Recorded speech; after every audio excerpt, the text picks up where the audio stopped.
असांजो अॼोको टॉपिक आहे percentage. Percentage हर फील्ड में इस्तेमालु थींदो आहे ऐं परसेंटेज मैथमेटिक्स जो हिकु अहम टॉपिक आहे। उहा का बि इल्मी फील्ड न आहे, इल्म जो मैदान न आहे जिते परसेंटेज जो इस्तेमालु न हुजे। हर फील्ड में हर हंधि परसेंटेज जो इस्तेमालु आहे। एतिरे क़दुरु जो रोज़मर्रा ज़िंदगी में बेअसी परसेंटेज हर हंधि तक़रीबन इस्तेमालु कंदा आहियूं।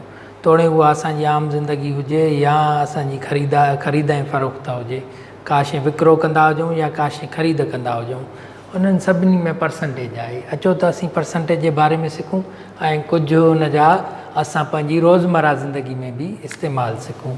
परसेंटेज आहे छा? पर मीन्स फ़ी, पर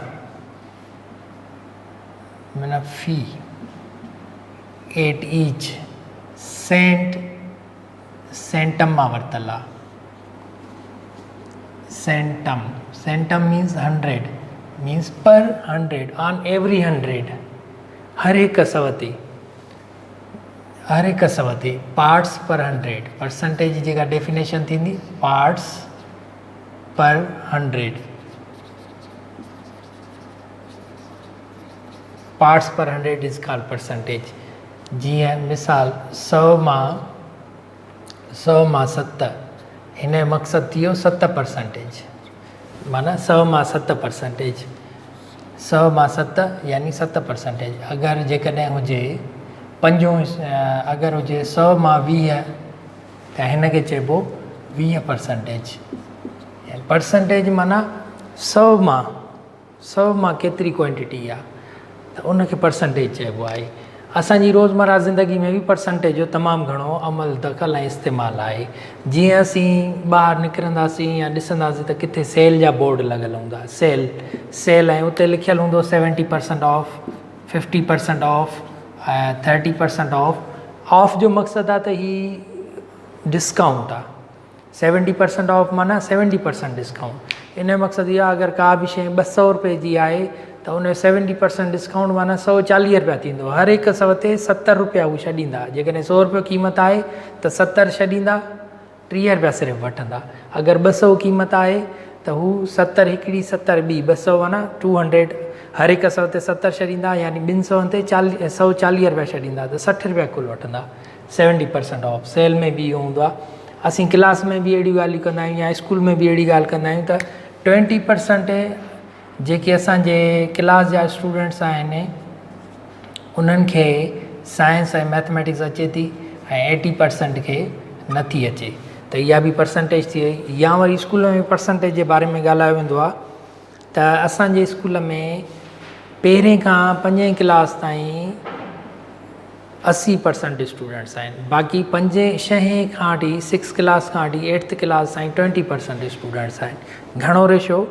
80% student from nursery to 5 class आहिनि ऐं 20% स्टूडेंट 6 to 8 क्लास आहिनि। ईअं बि ॻाल्हाईंदो आहे।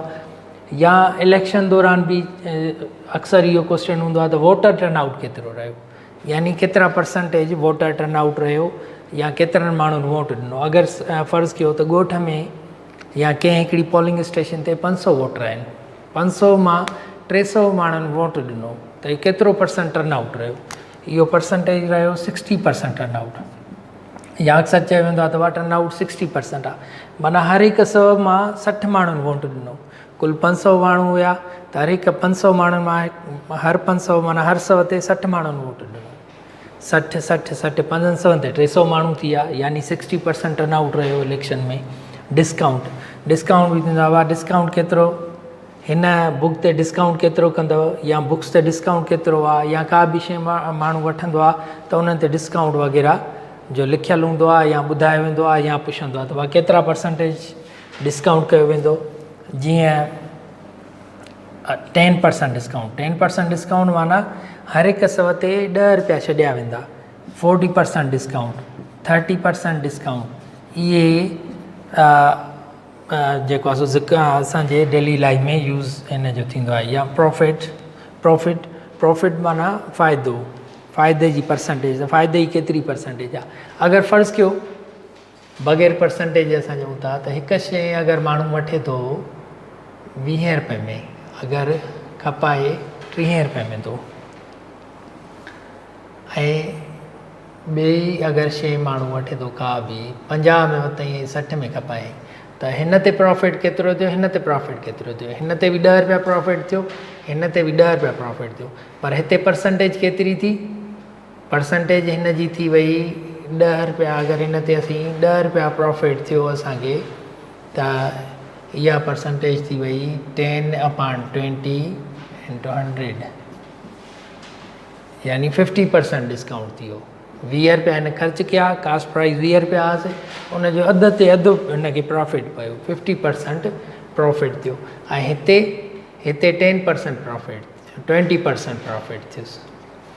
हिते बि 10 रुपया प्रॉफिट थियो, हिते बि 10 रुपया प्रॉफिट थियो, पर हिते 50% यानी हिन जो अधु ते अधु प्रॉफिट थियुसि। 20 रुपये में शइ वरितई, 30 रुपये में खपाई, माना 10 रुपया फ़ाइदो थियुसि, यानी 50% प्रॉफिट थियुसि कास्ट प्राइस जो जेतिरे वरितई। ऐं हिते हिन जो 20% प्रॉफिट पियुसि, जेतिरे में हिन वरितई 50 में खपाई 60 में, 10 रुपया फ़ाइदो पियुसि जेको 20% आहे।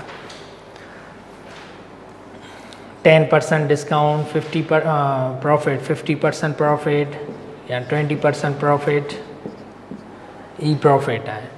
प्रॉफिट में बि परसेंटेज यूज़ थींदी आहे या मार्कअप हूंदो आहे। अगरि ओरिजिनल प्राइस फ़र्ज़ु कयो त 200 आहे ऐं उहो 200 खां प्राइस जेका रखे थो 220 थो रखे, त यानी हुन 10% हिन ते मार्कअप रखियो, 10% हुन जी प्राइस ओरिजिनल खां वधाए रखियईं जेका हिनखे प्रॉफिट पवंदो।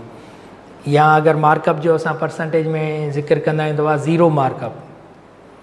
अगरि तव्हां ही फ्रिज या AC या कुझु वठो था सियारे जे मौसम में, ख़ासि करे समर में इहे पैकेजिस हूंदा आहिनि त ज़ीरो मार्कअप। ज़ीरो मार्कअप यानी हिन ते को बि एक्स्ट्रा चार्ज न लॻंदी, भले तव्हां किस्तुनि में वठो या को बि इंट्रस्ट हिन ते न लॻंदो, मार्कअप को बि कान हूंदो। मार्कअप 0% माना हिन ते कुझु बि एक्स्ट्रा चार्ज न वरिती वेंदी, जेका ओरिजिनल प्राइस आहे उहा ई, जेका प्राइस आहे उहा प्राइस ई वरिती वेंदी, एक्स्ट्रा हिन ते चार्ज न लॻंदी तव्हां अगरि किस्तुनि में वठो था त उनखे ज़ीरो मार्कअप या चवंदा आहिनि। 10% मार्कअप, 20% मार्कअप, परसेंटेज में इहो इंट्रस्ट हूंदो आहे 15% इंट्रस्ट, 15% इंट्रस्ट, 20% इंट्रस्ट, 10% इंट्रस्ट। अहिड़ियूं असांजी आम ज़िंदगी में परसेंटेज काफ़ी यूज़ हूंदो आहे। परसेंटेज असल में ही त असीं कंपोज़ थियल परसेंटेज या ठहियल ठुकियल परसेंटेज जे बारे में ज़िक्र कयोसीं, जिन जा सिर्फ़ु परसेंटेज लिखियलु आहे। पर अञा परसेंटेज जे कुझु डेप्थ में वञूं त परसेंटेज कीअं असांखे मिलंदी आहे।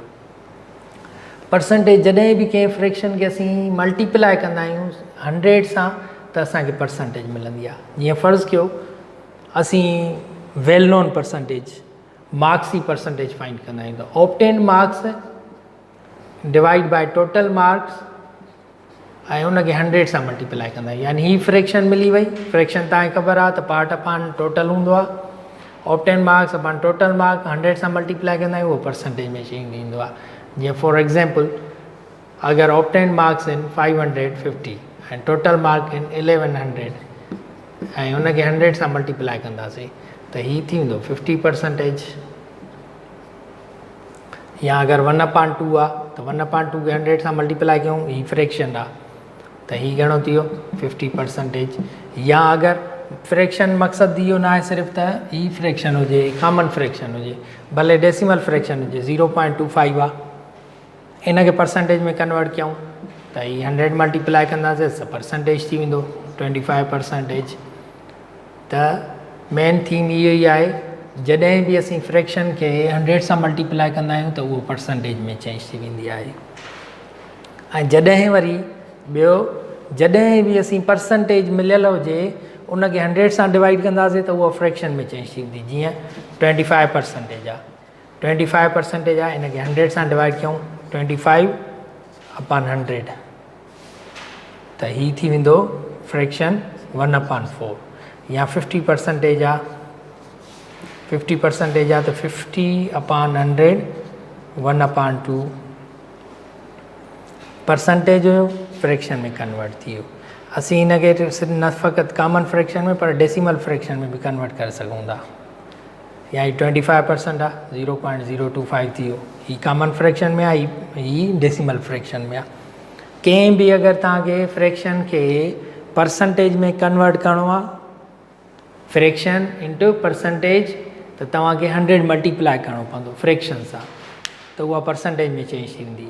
फ्रैक्शन यानी अणपूर, ठीकु आहे, उहो भले पोइ डेसिमल फ्रैक्शन हुजे या कॉमन फ्रैक्शन हुजे। डेसिमल यानी जंहिंमें डेसिमल पॉइंट हुजे, ऐं कॉमन फ्रैक्शन जेका अपान फॉर्म में हुजे, A/B फॉर्म में।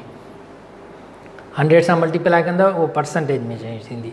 अगरि परसेंटेज खे तव्हां फ्रैक्शन में ई कन्वर्ट करणु चाहियो था त उहो तव्हां उनखे 100 सां डिवाइड कंदव। हाणे जीअं हिते 25% आहे त 25 भाङे 100, 25/100, 25 खे 100 सां डिवाइड कयो 1/4 थींदो, ऐं हीअ थींदो 0.025।